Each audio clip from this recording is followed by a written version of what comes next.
健康加财富，知足就是福。大家好，欢迎再度来到邱正红谈健康。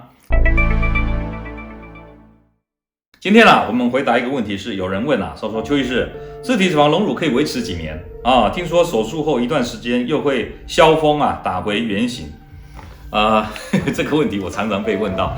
说实在的这个也不能说这个是不会发生的事情，的确是会发生，因为我看过很多在别的诊所做了自体脂肪隆乳，过了1年消掉的曾经有过一个案例，就是两边打了自体脂肪隆乳，打完的时候还不错，就过了1年以后，两边呢有一边完全平了，回到原状，另外一边有大一点。你们知道为什么大一点吗？因为里面有一个硬块在里面好，所以这种就是我们最不希望看到的结果那为什么会有的诊所打了自体脂肪这个1年以后通通消掉呢？其实我跟你讲消掉还是运气好的。那个运气不好的呢，要么就是脂肪呢溃烂流脓流出来，要么呢就是吸收掉一部分以后，剩下的没有吸收变硬块在里面胸部里面到处都是硬块，这种我也遇到过所以这个为什么会有这样的差别？像我们这边我们的打完脂肪，比如说我今天打了300cc， 我们呢用3D 雷射扫描之后过了1年，再用一样的3D 雷射扫描它的胸部体积，计算看这300cc 最后变多少 cc。我们统计的数据平均值是7成，平均值是7成。那么平均7成代表什么？有人更好，也有人不好，对不对？更好的有人到8、9成。那8、9成代表什么概念呢？就是有一边我只给他打280，你知道吗？他开心的不得了，他跟我说他大了3个罩杯，而且是过了1年以后还大了3个罩杯呢。不是你们想象中那样说什么1年后通通消掉那么最差的也有50%的这个存活率，那至少也有1个罩杯。可是我通常不喜欢回答你们罩杯的问题，为什么？因为华歌尔是 B 加，戴安芬是 C 这个每个胸罩厂做的罩杯不太一样，再加上你们买胸罩也不会完全服帖，完全紧靠，所以有时候松有时候紧，那这个也会有差，所以无法回答你罩杯的问题。所以我们只好用最科学的用3D 雷射扫描去计算这种存活的体积。我们把这个医学论文发表在国际期刊上面这个外国医师呢也能够接受，知道说用3D 雷射扫描其实是最科学的方法好，那么说怎么说一段时间以后又会打回原形消风了。好，所以我就跟你们讲说，要怎么样把脂肪打在我们的胸部，然后让它存活率提高，存活率一提高，硬块的几率就会降低。那这个是有技术的，不是说你脂肪抽出来以后过滤一下，然后就打，没有，错了。这样子的打法，如果你没有把握一些原则的话，这个脂肪很多都会坏掉，就会导致这个吸收消掉，或者是产生硬块这样的问题。那所以解决这种打脂肪这个避免产生硬块、提高存活率的问题，最有效的方法就是所谓的 Solid Injection Method 简单翻译叫做沙拉式打法。这个是邱医师写的一篇论文当中所讲的脂肪注射的一个原理原则。那这种打法里面最重要的一个概念就是说，我们在这个注射管往前推的时候，我们就知道说这个地方能不能打脂肪。如果往前推有一个坚实的回馈，我们知道这个地方可以打脂肪。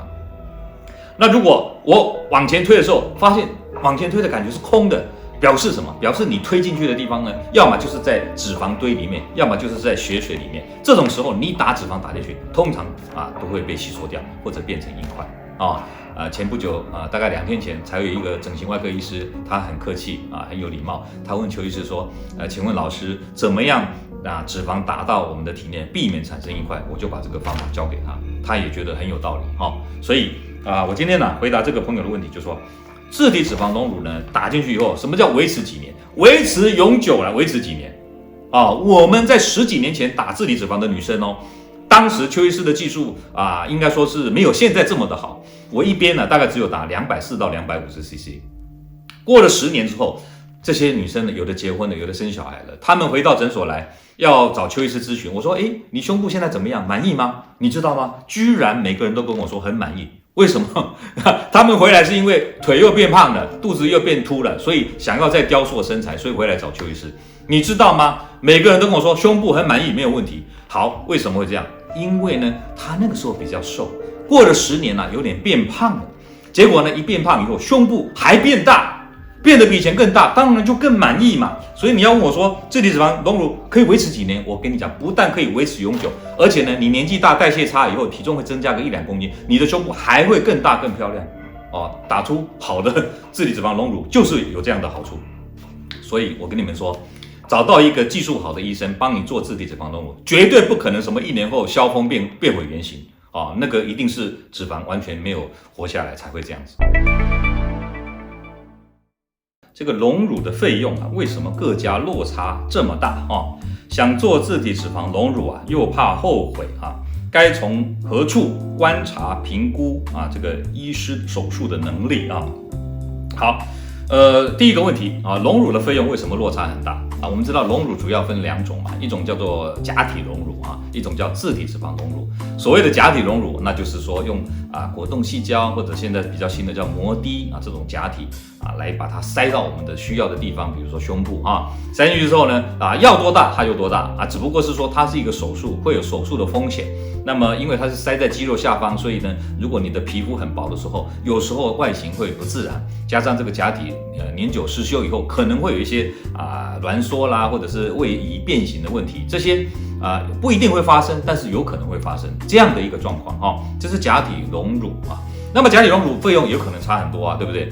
那是因为跟材质有关嘛。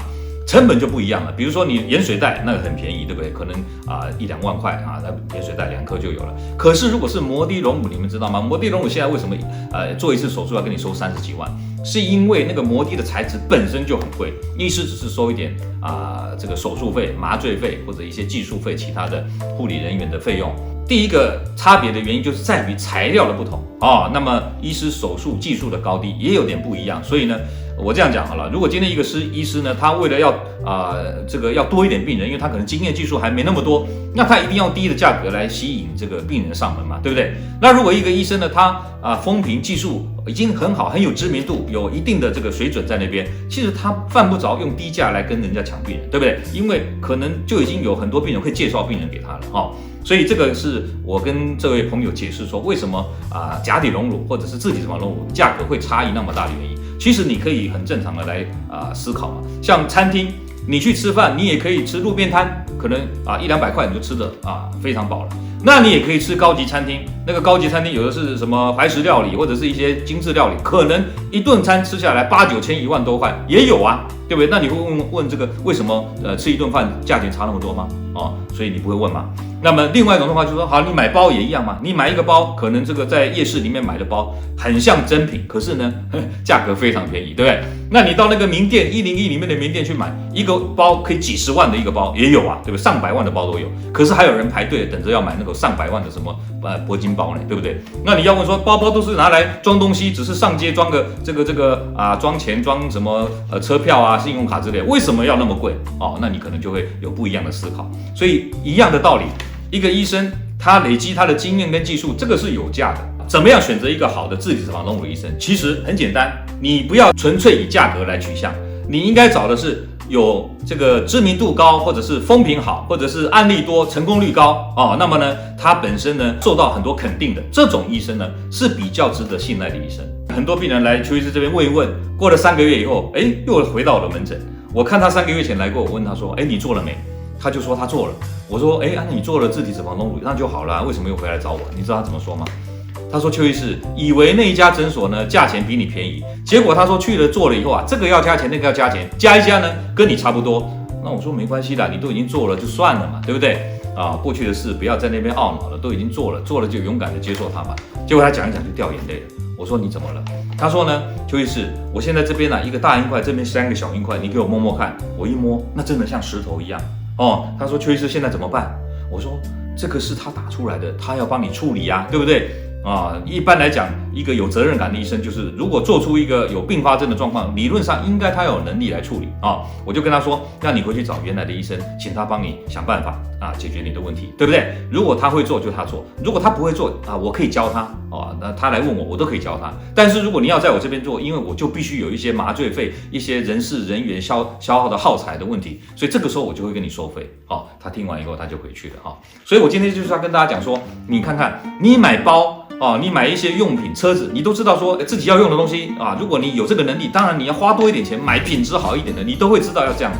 何况是要把一个脂肪抽脂出来放在自己的体内，要放一辈子的，你怎么还会为了这个在那边斤斤计较那个价钱所以今天呢，就是跟大家讲说，其实一个医生他的价格呢，它是经得起考验的，而且它是有它的这个值钱的地方哦。千万不要说，哎呀太贵了，就找一个便宜的。其实啊，到后来很多都是会后悔的哦。好，我今天回答这个问题呢，就先答到这边。